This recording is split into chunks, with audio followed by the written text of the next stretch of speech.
ہر طرح سے رابطے ختم ہونے کے بعد وہ اس سے کام لینے پر مجبور ہو گیا۔ ویرا نے بات آگے بڑھائی۔ اس کے حالات زیادہ خراب نہ ہوتے تو شاید وہ اسے داؤ پر نہ لگاتا۔ شیدا ایک مفرور اشتہاری مجرم ہے، یہاں اسے کافی سزا مل گئی۔ اسے یہاں رکھ کر پالنے کی بجائے اب پولیس کی تحویل میں دے دینا بہتر ہوگا، تاکہ وہ کھلی عدالتوں میں اپنے خلاف مقدمات کا سامنا کر کے اپنے منطقی انجام کو پہنچ جائے۔ اول خان نے تائید طلب نگاہوں سے میری طرف دیکھتے ہوئے کہا، رات تقریباً گزرنے والی ہے، کیوں نہ ہم قاسم کا قصہ بھی نمٹا لیں؟ قاسم کو اسی وقت بلا لیا جائے تو میں بھی اس کارروائی میں شامل ہو جاؤں گی۔ ویرا نے اپنی ٹانگ اڑائی۔ البتہ شیدے کے بارے میں کوئی فیصلہ کرنے سے پہلے مجنوں سے مشورہ ضرور کر لینا۔ اپنے ہاتھوں سے شیدے کو مارے بغیر اسے چین نہیں آئے گا۔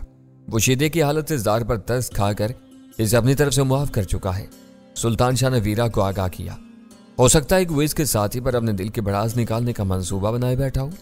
شیدے کے بارے میں اس سے مشورہ کرنے کی کوئی ضرورت نہیں ہے۔ قاسم کو ریٹائرنگ روم میں بلوایا گیا تو ناک پھول جانے کی وجہ سے اس کا چہرہ مضحکہ خیز ہو چکا تھا۔ اس نے اپنی خون آلود قمیض دھو لی تھی، پھر بھی اس کی ناک سے گرنے والے خون کے داغ خاصے نمایاں تھے۔ ہمارے ساتھ ویرا کو موجود پا کر اس کی آنکھوں میں حیرت تیرنے لگی، مگر اس نے اس کے بارے میں کوئی سوال نہیں کیا۔ اس وقت تک اسے اندازہ ہو چکا تھا کہ ہم لوگ اپنے قیدی کی زبان سے سوال سننا پسند نہیں کرتے۔ اسے اپنی طلبی کا سبب نہیں بتایا گیا تھا، اس لیے وہ بہت زیادہ سہما ہوا تھا۔ جب میں نے اسے بٹھا کر سوبراج کے بارے میں پہلا سوال کیا تو اس کے چہرے پر اطمینان کی لہر توڑ گئی۔ قاسم کی معلومات کے مطابق شہر کے کاروباری حلقوں میں سوبراج کے جاننے والوں کی تعداد کافی تھی، لیکن اس نے اپنے کالے دھن کی سرمایہ کاری کے لیے کسی چلتے ہوئے کاروبار کا انتخاب نہیں کیا تھا۔ اپنے پیسے کی مدد سے ڈوبے ہوئے لوگوں کو سہارا دے کر دوبارہ کھڑا کیا تھا۔ قاسم فش ہاربر کا ایک کامیاب تاجر تھا۔ وہ نیلام ہونے والی مچھلی خرید کر آگے بیچتا تھا۔ ایک بڑے سودے میں رقم ڈوب جانے کی وجہ سے وہ کوڑی کوڑی کو محتاج ہو گیا۔ دوسرا شہرازی تھا جو کلیئرنگ اینڈ فارورڈنگ کی مشہور فرم میں بڑے عہدے پر ملازم تھا۔ اسے غبن کرنے کے الزام میں کئی برس پہلے ملازمت سے برطرف کر دیا گیا تھا۔ اس کے بعد وہ دوسری ملازمت حاصل کرنے میں ناکام رہا تھا۔ تیسرے شخص کا نام رفیق تھا۔ وہ ریکروٹنگ کا کام کرتا تھا۔ فراڈ اور جعل سازی کی متعدد شکایتوں کے بعد اس کا زر ضمانت ضبط کر کے اس کی ریکروٹنگ ایجنسی کا لائسنس منسوخ کر دیا گیا تھا۔ قاسم فشریز کی کامیابی کے بعد سوبراج نے ایک ایک کر کے رفیق اور شرازی کو ان کے مخصوص شعبوں میں دوبارہ مارکیٹ میں آنے میں مدد دی تھی۔ قاسم کے ان دونوں سے گہرے روابط تھے، ان کے سوا وہ کسی چوتھے شخص سے واقف نہیں تھا جو سوبراج کا شریک کار ہو۔ قاسم انڈسٹری سے بیرون ملک بھیجی جانے والی مچھلی کے کنٹینر لوڈ کرنے کے لیے کارگو کنگ کے 2 مخصوص آدمی آتے تھے۔ قاسم ہیروئن کے پیکٹ ان کے حوالے کر دیتا تھا جو صفائی سے آگے نکل جاتے تھے۔ اس بارے میں کہیں سے کوئی شکایت نہیں آئی تھی۔ باہر کے خریداروں کی ضرورت کے مطابق مقامی بلیک مارکیٹ سے ہیروئن کی خریداری شیدے کی ذمہ داری تھی۔ وہ نہایت مناسب نرخوں پر اعلیٰ ترین معیار کی ہیروئن مہیا کرنے میں پوری رازداری سے کام لیتا تھا۔ بظاہر کسی اور فشری کو اس غیر قانونی دھندے کا علم نہیں تھا، لیکن قاسم کو شبہ تھا کہ فشری میں سوبراج کے رکھوائے ہوئے 2 ملازم بھی اس کام میں رشید کا ہاتھ بٹاتے تھے۔ صرف چوکیدار بے خبر ہو سکتا تھا۔ برآمدی مچھلی کے ساتھ اسمگل ہونے والی ہیروئن کی قیمت براہ راست سوبراج کو ان کھاتوں میں منتقل ہو جاتی تھی جو روایتی قانون سے معاورہ آف شور بینکوں میں کھلے ہوئے تھے۔ قاسم کو منافع کا 20% حصہ مقامی کرنسی میں الگ سے مل جاتا تھا، جبکہ مچھلی کے کاروبار میں وہ نصف منافع کھاتوں سے باہر رکھ کر خاموشی سے سوبراج کو ادا کر دیتا تھا۔ وہ قاسم فشریز میں سوبراج کے غیر قانونی کاروبار کی ایک کہانی تھی۔ یہ بات یقین سے کہی جا سکتی تھی کہ روزگار انٹرنیشنل اور کارگو کنگ کو بھی ان خطوط پر چلایا جا رہا تھا۔ سوبراج نے اپنے راج محل کو آگ لگا دی تھی، مگر اس کے خفیہ مقامی اثاثے محفوظ تھے۔ اس کی آمدنی کے دوسرے ذرائع سامنے آ گئے تھے، لیکن پھر بھی سوبراج کی اندھی آمدنی کا اندازہ لگانا ممکن نہیں تھا۔ اتنے رازدارانہ روابط کے باوجود سوبراج کسی پر آنکھیں بند کر کے اعتماد کرنے کا قائل نہیں تھا، نہ وہ اپنے ذاتی معاملات میں کسی کو دخیل ہونے کی اجازت دیتا تھا۔ قاسم اس کی سرحدوں سے غیر قانونی نقل و حرکت پر کوئی روشنی نہیں ڈال سکا۔ ایک اتفاق تھا کہ جہانگیر کے اغوا کی خبر دینے کے موقع پر اسے سوبراج کی زبانی یہ معلوم ہو گیا کہ ایران میں ہونے کی وجہ سے اسے جہانگیر تک پہنچنے میں تاخیر ہو جائے گی۔ وہ چاہتا تو اپنی بیرون ملک موجودگی کا ذکر کیا بغیر تاخیر سے آمد کا فیصلہ سنا سکتا تھا۔ سوبراج کے جرائم بہت واضح اور سنگین تھے۔ اس کے خلاف کئی گواہ آئی بی کے قبضے میں آ چکے تھے۔ ان میں سنیل اور چارلی کے نام قابل ذکر تھے۔ اس صف میں قاسم کا نام نیا مگر بہت اہم تھا۔